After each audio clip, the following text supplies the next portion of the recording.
वाशिम नगरपालिका निवडणुकीमध्ये भाजपच्या नगरसेवक पदाच्या उमेदवाराकडून ठाकरेंच्या शिवसेनेच्या उमेदवाराला मारहाण करत जीव मारण्याची धमकी दिलेली आहे। हा प्रकार वाशिमच्या लाखाळा या परिसरात रात्री 1:30 वाजेच्या सुमारास घडला आणि दोन्ही गट समोरासमोर आल्यानं तणावाचं वातावरण निर्माण झालेलं होतं।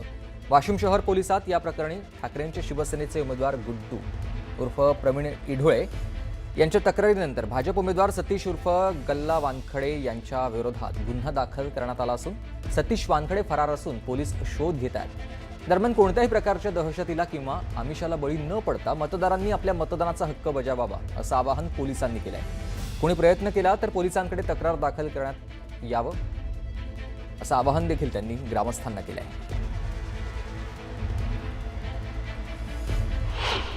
प्रवीण डोळे हे त्यांच्या मतदानाच्या अनुषंगाने निवडणुकीच्या अनुषंगाने त्यांच्या मित्रांसोबत असताना तिथे गल्ला उर्फ सतीश वानखडे आला।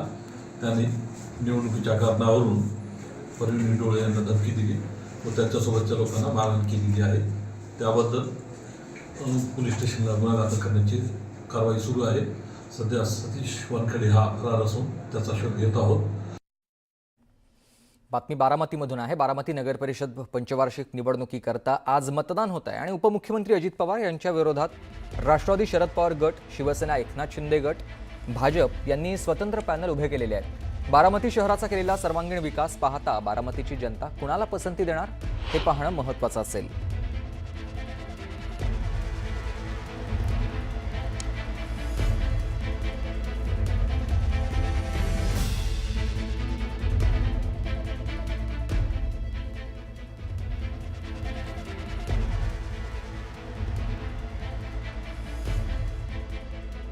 जितेंद्र जाधव माझे सहकारी आपल्यासोबत थेट बारामतीमधून जोडले गेलेत। जितेंद्र, सध्याची काय स्थिती आहे? मतदानाला कसा उत्साह आहे?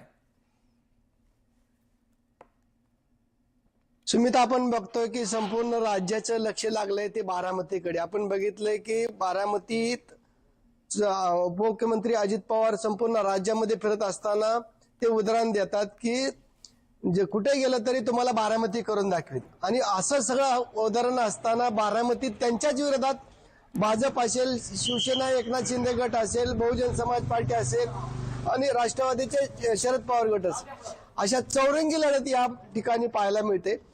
अजित पवार यांच्या गटाला 8 जागा बिनविरोध मिळालेल्या आहेत, तर 33 नगरसेवक आणि 1 नगराध्यक्ष पदासाठी आता ही निवडणूक होते। आणि एवढं सगळं असताना आज सकाळी 7:30 वाजल्यापासून मतदानाला सुरुवात झालेली आपण पाहतोय। माझ्या पाठीमागं बारामती शहरातील रामगल्लीतील ही आदर्श मतदान केंद्र त्यांनी स्थापन केलेलं आहे आणि सकाळी 7:30 वाजल्यापासून मतदार या मतदान केंद्रावर येऊन आपला मतदानाचा हक्क बजावत आहेत। आणि आपण बघितलंय की इतर निवडणुका वेगळ्या होत्या, पण बारामतीमध्ये लोकशाही पद्धतीने निवडणूक लढवली जाते।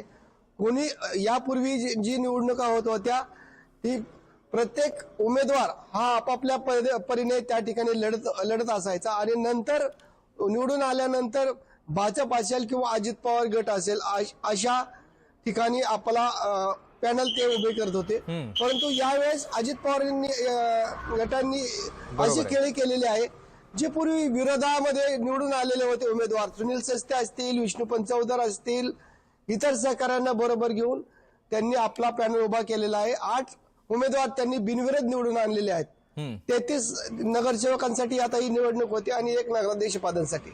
असं जरी असलं तरी बारामतीत 4 ते 5 जागांना फटका बसू शकतो अजित पवार गटाला, असं आता सध्या बोललं जाते। कारण का आपण बघितलंय की कालपासून बारामतीमध्ये अक्षरशः दिवाळी होती का काय असे चित्र आपल्याला बघायला मिळालं। आणि जसे जसे आपण मतदान जी आपण म्हणतोय की दुपार होईल, दुपारनंतर 4 वाजल्यानंतर मतदार बरोबर आहे। 4 वाजल्यानंतर मतदार कदाचित अधिक प्रमाणात इथे येतील आणि त्यानंतर मतदानाचा टक्का आणखी वाढेल। धन्यवाद तुमच्याकडून, आम्ही सातत्याने या सगळ्या संदर्भात सविस्तर माहिती घेत राहू। बातमी चंद्रपूरमधून आहे। चंद्रपूर जिल्ह्यातल्या धुग्गुस इथल्या नगरपरिषदेच्या स्थापनेनंतर आज पहिल्यांदाच मतदान या ठिकाणी होतं। न्यायालयाच्या निर्णयानंतर इथली पूर्ण निवडणूक पुढे ढकलण्यात आलेली होती। 11 प्रभागांमधून आता 22 नगरसेवकांसह 1 नगराध्यक्ष निवडीसाठी या मतदानाला आता सुरुवात झालेली आहे।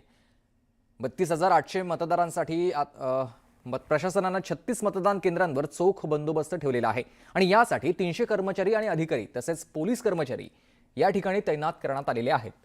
या औद्योगिक शहरावर कुणाचा झेंडा रोवला जाईल याची उत्सुकता सध्या सगळीकडेच आहे. चंद्रपूरमधून आपण ही बातमी बघतोय.